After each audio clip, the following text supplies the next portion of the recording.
بسم اللہ الرحمن الرحیم۔ السلام علیکم ورحمۃ اللہ وبرکاتہ۔ تاریخی کتابوں میں یہ واقعہ مستند حوالوں سے درج ہے کہ مدینے کے قریب ایک گاؤں میں ایک سیام نامی یہودی تھا۔ اس کی ایک حسین و جمیل لڑکی تھی۔ اچانک اس لڑکی کی طبیعت خراب ہو گئی۔ اس لڑکی کی آنکھیں اندھی ہوئیں، ہاتھوں نے کام کرنا چھوڑ دیا۔ جو کوئی بھی اس لڑکی کو دیکھتا تو وہ اس کے پاس جانے سے ڈرتا تھا۔ جب اس بات کا علم یہودی کو ہوا کہ سب لوگ اس کی لڑکی سے نفرت کرتے ہیں تو وہ یہودی تنگ آ کر اس گاؤں سے نکل گیا۔ گاؤں سے دور جا کر یہودی نے ایک باغ میں رہائش اختیار کی۔ وہ یہودی سارا دن روزی کمانے کے لیے کام کرتا اور رات کو اس باغ میں اپنی بیٹی کے پاس چلا جاتا تھا۔ ایک دن یہودی اپنے کام میں بہت مصروف تھا کہ وہ رات کو وقت پر اپنی بیٹی کے پاس نہ جا سکا۔ جب لڑکی کا باپ کافی لیٹ ہو گیا تو لڑکی اپنے باپ کو تلاش کرتی ہوئی ایک درخت کے نیچے پہنچ گئی۔ اس لڑکی نے ساری رات اس درخت کے نیچے ہی گزار دی تھی۔ اس لڑکی نے سنا کہ ساتھ والے درخت سے ایک پرندے کے رونے کی آواز آ رہی ہے۔ اس پرندے کی آواز میں بہت ہی درد تھا کہ اس لڑکی سے رہا نہ گیا۔ وہ لڑکی اس درخت کے نیچے جا پہنچی۔ لڑکی درخت کے نیچے جا کر بیٹھ گئی۔ لڑکی نے اپنا چہرہ اوپر پرندے کی طرف کیا تو اس کبوتر کے پروں سے ایک خون کا قطرہ اس لڑکی کی دائیں آنکھ میں پڑ گیا۔ اس خون کا قطرہ اس لڑکی کی آنکھ میں پڑنا ہی تھا کہ اس لڑکی کی آنکھ امام حسین رضی اللہ تعالیٰ عنہ کے خون کی برکت سے اس کی بینائی واپس لوٹ آئی۔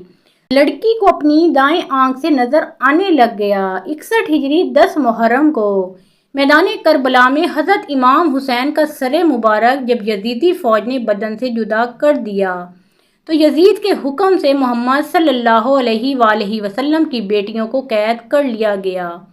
فوج یزید حضرت امام حسین علیہ السلام اور صحابہ اکرام کے جسموں کو میدان کربلا میں چھوڑ کر کوفہ کی طرف روانہ ہو گئے اور محمد صلی اللہ علیہ وآلہ وسلم کے نواسے کا جسم بے یار و مددگار میدان کربلا میں پڑا رہا۔ آسمان و زمین میں ہر طرف اندھیرا چھا گیا۔ لوگوں نے سوچا کہ رات ہو گئی ہے، ہر طرف ہلچل مچ گئی۔ اس وقت آسمانوں سے خون کی بارش ہونے لگی۔ 61 ہجری محرم کی 10 تاریخ کو ایک کبوتر میدان کربلا کے اوپر سے گزر رہا تھا۔ اس کبوتر نے دیکھا کہ میدان کربلا کی گرم زمین پر حضرت علی شیر خدا کے بیٹے حضرت امام حسین رضی اللہ تعالیٰ عنہ کا جسم پڑا ہوا ہے۔ جب کبوتر کی نظر امام حسین رضی اللہ تعالیٰ عنہ کے جسم پر پڑی تو وہ کبوتر چیخیں مارتا ہوا زمین پر اتر آیا۔ وہ کبوتر دوسرے پرندوں سے کہنے لگا کہ ہائے قیامت آ گئی، امام حسین رضی اللہ تعالیٰ عنہ کو شہید کر دیا گیا ہے۔ آل محمد صلی اللہ علیہ وآلہ وسلم کا خون میدان کربلا کی زمین پر بکھرا پڑا ہے۔ جب اس کبوتر نے اپنے ساتھیوں کو بتایا تو اس طرح بہت سے کبوتر میدان کربلا میں آ کر ادھر ادھر اڑنے لگے۔ وہ کبوتر غم حسین علیہ السلام میں رونے لگے۔ اس سفید کبوتر نے اپنے جسم کو امام حسین علیہ السلام کے خون سے تر کر لیا۔ وہ خون سے تر جسم کو لے کر میدان کی طرف اڑ گیا۔ کبوتر حضرت محمد صلی اللہ علیہ وآلہ وسلم کے روضہ مبارک کے ارد گرد چکر کاٹنے لگا۔ اس کبوتر کے جسم سے خون کے قطرے گر رہے تھے۔ مدینے کے لوگوں نے جب کبوتر کے جسم کو خون سے تر دیکھا تو وہ بہت ہی حیران ہو کر ایک دوسرے سے باتیں کرنے لگے۔ جب مدینے کے لوگوں کو امام حسین رضی اللہ تعالیٰ عنہ کی شہادت کا علم ہوا تو وہ یہ بات سمجھ گئے تھے کہ سب سے پہلے ایک کبوتر نے حضرت محمد صلی اللہ علیہ وآلہ وسلم کے روضے مبارک پر یہ خبر پہنچائی تھی کہ امام حسین رضی اللہ تعالیٰ عنہ کو میدان کربلا میں شہید کر دیا گیا ہے۔ یہی کبوتر اس درخت پر آ کر بیٹھا جہاں وہ بیمار لڑکی بیٹھی تھی۔ پھر ایک خون کا قطرہ اس لڑکی کی بائیں آنکھ میں گرا تو وہ آنکھ بھی ٹھیک ہو گئی۔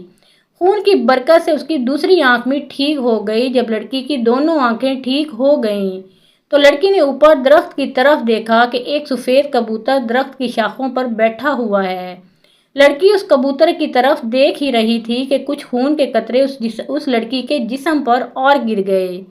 امام حسین رضی اللہ تعالیٰ عنہ کے خون کی برکت سے اس لڑکی کی تمام جسمانی بیماریاں جڑ سے ہی ختم ہو گئیں۔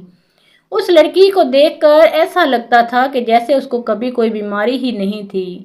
اس کے بعد وہ لڑکی خوشی خوشی اٹھی اور اپنے باپ کی تلاش میں نکل پڑی۔ وہ لڑکی باغ سے باہر نکلی ہی تھی کہ یہودی بھی اس باغ کے قریب آ گیا۔ یہودی سے اپنی بیٹی نہ پہچانی گئی۔ اس لڑکی کو یہودی نے اجنبی سمجھا۔ یہودی نے اس لڑکی سے پوچھا کہ اے لڑکی، تو اس باغ میں تنہا کیا کر رہی ہے؟ کچھ نشانیاں بتا کر کہنے لگا کہ تم نے میری بیٹی کو دیکھا ہے؟ میں اپنی بیٹی کو باغ میں چھوڑ کر گیا تھا، وہ باغ میں موجود نہیں ہے۔ تم نے کسی لڑکی کو دیکھا ہے؟ باپ کی باتیں سن کر لڑکی نے روتے ہوئے کہا کہ ابا جان، آپ نے مجھے نہیں پہچانا، میں ہی آپ کی بیٹی ہوں۔ میں وہی ہوں جس کو آپ بیماری کی حالت میں چھوڑ کر کام کاج کرنے کے لیے باغ سے باہر جاتے تھے۔ لڑکی کی حالت دیکھ کر باپ بہت ہی خوش ہوا۔ یہودی نے اپنی بیٹی سے پوچھا کہ بیٹا، یہ کیا ماجرا ہے کہ میں آپ کو بیماری کی حالت میں چھوڑ کر گیا تھا، تم کس طرح سے ٹھیک ہو گئی ہو؟ لڑکی نے سارا قصہ اپنے باپ کے سامنے رکھا۔ وہ لڑکی اپنے باپ کو بھی اس درخت کے نیچے لے گئی۔ کبوتر ابھی بھی وہاں بیٹھا رو رہا تھا۔ یہودی نے اس کبوتر سے پوچھا، اے پرندے، تیری اس درد بھری آواز کے پیچھے کیا وجہ ہے؟ تیرا سارا جسم خون سے تر کیوں ہے؟ یہ خون کس کا ہے جس میں بہت ہی برکت ہے، جس خون کی برکت سے میری بیٹی بالکل ٹھیک ہو گئی ہے؟ اللہ پاک نے کبوتر کو گویائی عطا فرمائی۔ کبوتر نے یہودی کو جواب دیا کہ میرا جسم جس مبارک خون سے تر ہے، یہ امام حسین رضی اللہ تعالیٰ عنہ کا مبارک خون ہے۔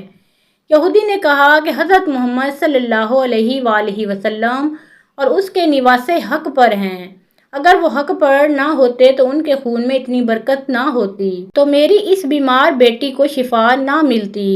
اس کے بعد دونوں باپ بیٹی نے کلمہ پڑھا اور مسلمان ہو گئے۔ اس کے بعد اس نے یہودیوں کو بھی اسلام قبول کرنے کی دعوت دینا شروع کر دی تھی۔ جب بھی کوئی اس کو اسلام قبول کرنے کی وجہ دریافت کرتا تو یہودی ان کو یہ سارا قصہ سنا دیتا تھا۔